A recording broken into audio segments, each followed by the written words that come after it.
নমস্কার বন্ধুরা, সুন্দর রান্নায় সকলকে স্বাগত। আজকে আপনাদের সাথে চটজলদি খুবই স্বাস্থ্যকর একটা ব্রেকফাস্টের রেসিপি শেয়ার করছি। এটা কোনো রকম বাটাবাটি বা ভেজানোর ঝামেলা ছাড়াই কোনো সময় নষ্ট না করে এই রেসিপিটা বানিয়ে নেওয়া যায়। এটা খেতে যতটা সুস্বাদু হয় আর ভীষণই পুষ্টিকর আর স্বাস্থ্যকর হয়। তাহলে দেখে নেওয়া যাক আমি চটজলদি কিভাবে একটা স্বাস্থ্যকর রেসিপি বানাই। গ্যাসের ফ্লেমটাকে অন করে দিয়ে একটা কড়াই চাপিয়ে নিয়েছি, আর এর মধ্যে দিয়ে দিচ্ছি 1 চামচ গাওয়া ঘি। গাওয়া ঘিটা না থাকলে আপনারা সাদা তেলটা ব্যবহার করতে পারেন।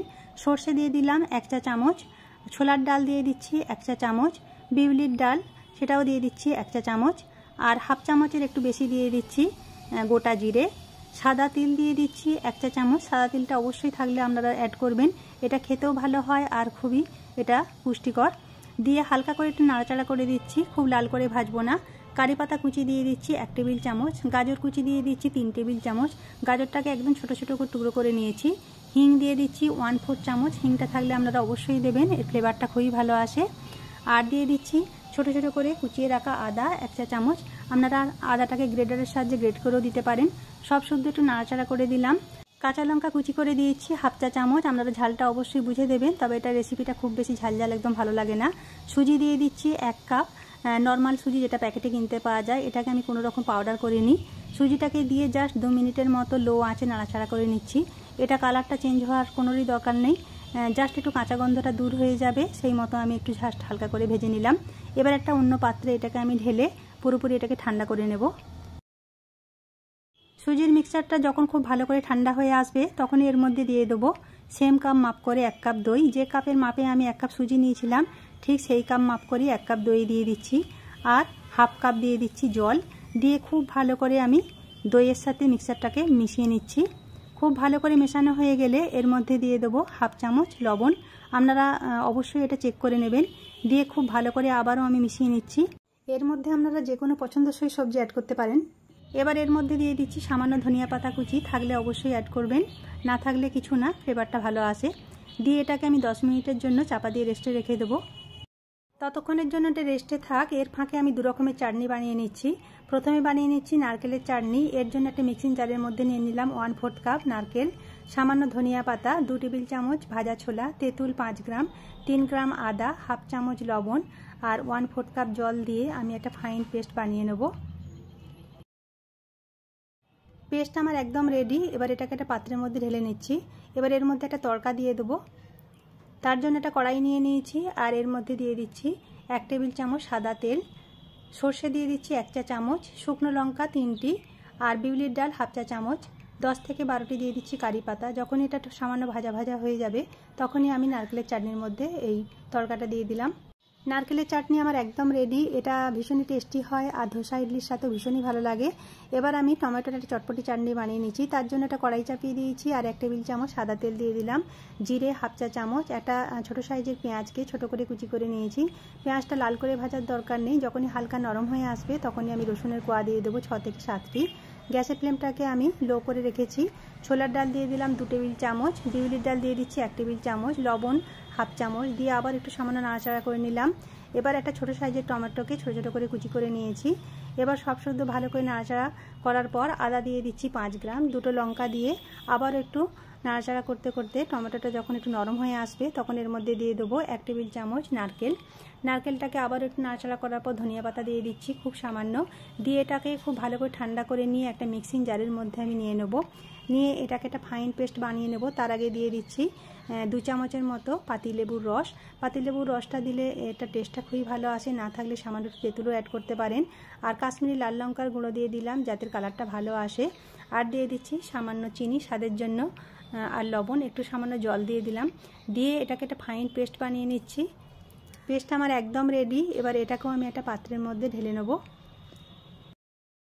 চাটনি আমার একদম রেডি। এটাকে আরেকটু টেস্টি আর একটু চটপটা বানানোর জন্য আমি এর মধ্যে একটা তড়কা দিয়ে দিচ্ছি। তার জন্য একটা ছোট কড়াই চাপিয়ে নিয়েছি। এর মধ্যে দিয়ে দিলাম 1 টেবিল চামচ সাদা তেল, 1 চামচ সর্ষে, শুকনো লঙ্কা 2টি আর কিছু কারি পাতা। যখনই একটু ভাজা ভাজা হয়ে যাবে তখনই চাটনির মধ্যে ঢেলে দিচ্ছি। টমেটো চটপটা চাটনি আমার একদম রেডি। এটা ইডলি, ধোসা, ধোকলা বা আপামের সাথে এটা ভীষণই খেতে ভালো লাগে। আপনারা এই 2 রকমের চাটনিও বানাতে পারেন বা যে কোনো 1 রকম চাটনিও বানাতে পারেন।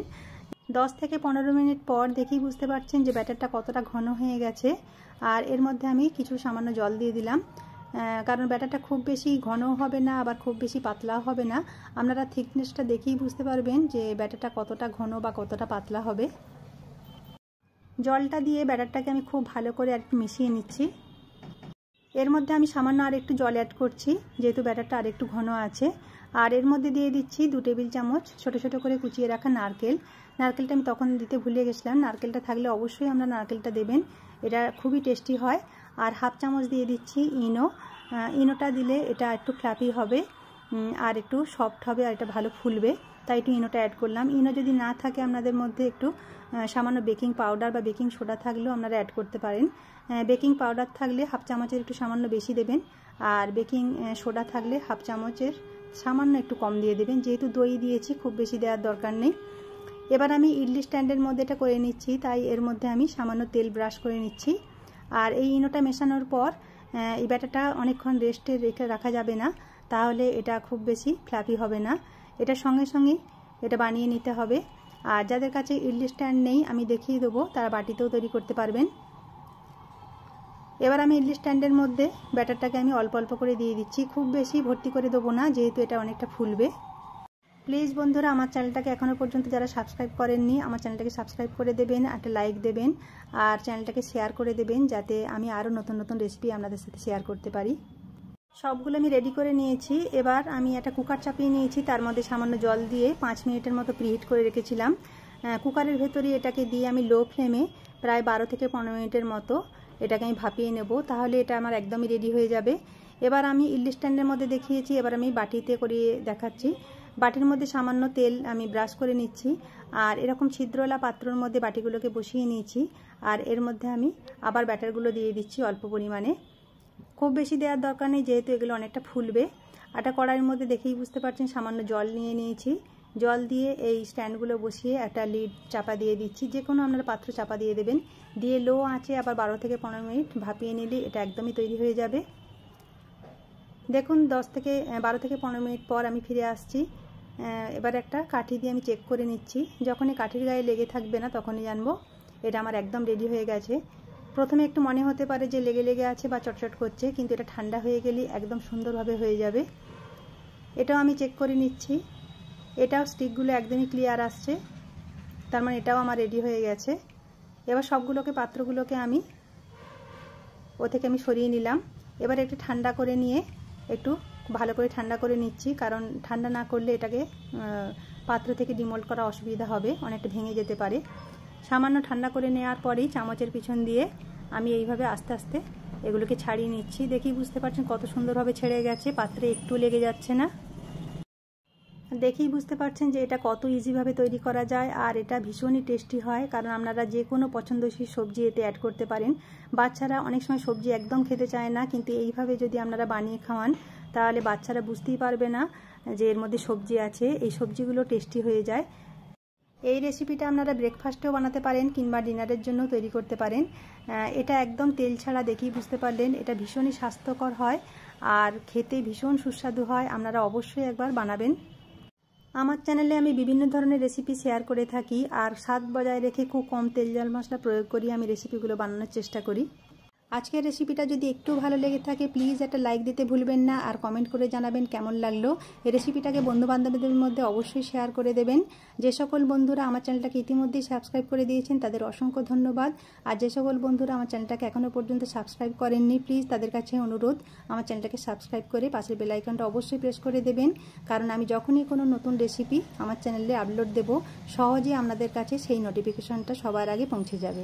সবাই ভালো থাকবেন, সুস্থ থাকবেন, আবারও দেখা হবে এরকমই কোনো সুন্দর রেসিপি নিয়ে। ধন্যবাদ।